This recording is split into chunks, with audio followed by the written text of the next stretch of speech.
এখন আমি আপনাদের বিভিন্ন ধরনের অনুপাত সম্পর্কে বলবো। তো লঘু অনুপাত হচ্ছে কোনো রাশির পূর্ব রাশি উত্তর রাশি থেকে ছোট হলে তাকে আমরা লঘু অনুপাত বলে থাকি। যেমন 2:4। এখানে হচ্ছে পূর্ব রাশি ছোট এবং উত্তর রাশি বড়, এজন্য একে আমরা লঘু অনুপাত বলে থাকি। আর গুরু অনুপাত হচ্ছে যে রাশির পূর্ব অনুপাত বড় এবং উত্তর অনুপাত ছোট তাকে আমরা গুরু অনুপাত বলে থাকি। যেমন 4:2। এখানে পূর্ব রাশি বড় এবং উত্তর রাশি ছোট। একানুপাত হচ্ছে যে রাশির পূর্ব রাশি এবং উত্তর রাশি দুটোই সমান তাকে আমরা একানুপাত বলি। যেমন 1:1, 2:2। কারণ পূর্ব রাশি এবং উত্তর রাশি সমান, এজন্য আমরা একে এক অনুপাত বলে থাকি। ব্যস্তানুপাত। ব্যস্তানুপাত হচ্ছে একই রাশির উল্টোটা আমরা বলতে পারি। যেমন আমি উদাহরণ দিচ্ছি 2:4। এটাকে যদি আমরা সাধারণত উল্টে লিখি, যেমন 4:2। এটি হচ্ছে 2:4-এর ব্যস্তানুপাত হচ্ছে 4:2। যে অনুপাতের পূর্ব রাশিকে বর্গ করে এবং উত্তর রাশিকে বর্গ করে যে অনুপাত পাওয়া যায় তাকে দ্বিগুণানুপাত বলা হয়। যেমন 2:4। এটির দ্বিগুণানুপাত হচ্ছে 2-এর উপর যদি স্কোয়ার করা হয় তাহলে 4, এবং 4-এর উপর যদি স্কোয়ার করা হয় তাহলে হচ্ছে 16। এটি হচ্ছে সাধারণত দ্বিগুণানুপাত। 2:4-এর দ্বিগুণানুপাত হচ্ছে 4:16। তারপর হচ্ছে দ্বিভাজিত অনুপাত।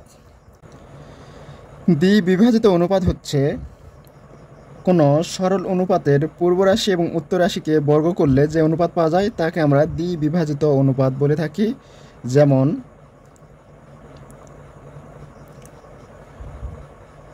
16:9। একে যদি আমরা বর্গ করে থাকি তাহলে 16কে বর্গ করতে হবে এবং 9কে বর্গ করতে হবে। 16কে যদি আমরা বর্গ করি তাহলে পাবো 4, এবং 9কে যদি বর্গ করি তাহলে আমরা পাবো 3। এটি হচ্ছে দ্বিবিভাজিত অনুপাত।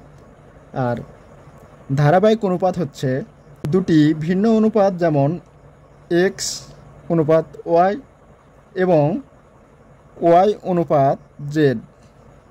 এখানে আমি এবং লিখি।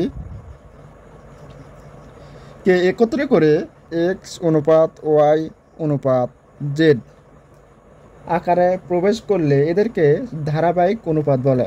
যেমন 2:3 এবং 4:5। এর ধারাবাহিক অনুপাত হচ্ছে 8, 12, 15। 8, 12, 15। এখন আমরা আলোচনা করব মিশ্র অনুপাত। মিশ্র অনুপাত হচ্ছে একের অধিক সরল অনুপাতের পূর্ব রাশিগুলোর গুণফলকে পূর্ব রাশি ও উত্তর রাশিগুলোর গুণফলকে উত্তর রাশি ধরে যে অনুপাত তৈরি করা হয় তাকে মিশ্র অনুপাত বলে। যেমন আমি উদাহরণ দিচ্ছি, এখানে কয়েকটি আমি অনুপাতের উদাহরণ দিয়ে বলতেছি। যেমন হচ্ছে 3:4, 5:6 ও 2:5। এখানে আমি সাধারণত 3টি অনুপাতের উদাহরণ দিয়েছি, 1, 2, 3। এই 3টি অনুপাতের পূর্ব রাশি যদি আমরা গুণ করি 3 গুণন 5 গুণন 2, তাহলে হচ্ছে 5 × 10 এবং 3 × 30।